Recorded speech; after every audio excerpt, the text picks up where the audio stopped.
চিনতে বসে আছি, কেননা আজকে আমার সব কাজ হয়ে গেছে। আজকে একটু বেরোনোর আছে, তার জন্য রান্নাও কমপ্লিট। শুধু মানে এখন রান্নার পরে যে কাজগুলো থাকে শুধু সেগুলো বাকি। কী কী রান্না করলাম আজকে চলো দেখাই। আজকে রান্না করেছি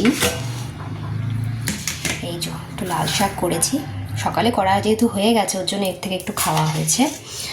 আর করেছিলাম আলু বিট গাজর দিয়ে ভাজা, সেগুলো সব সকালে খাওয়া হয়ে গেছে। আর এই দেখো আজকে রান্না করেছি কাতলা মাছের ঝোল।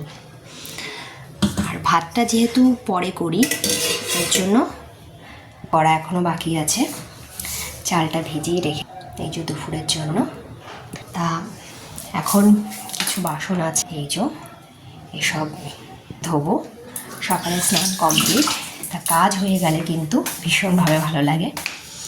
এখন একটু বসে মোবাইল দেখা হচ্ছে, তারপর বাকি কাজটা কমপ্লিট করব। তা সবাই খুব ভালো থেকো, আবার দেখা হবে পরের ব্লগে।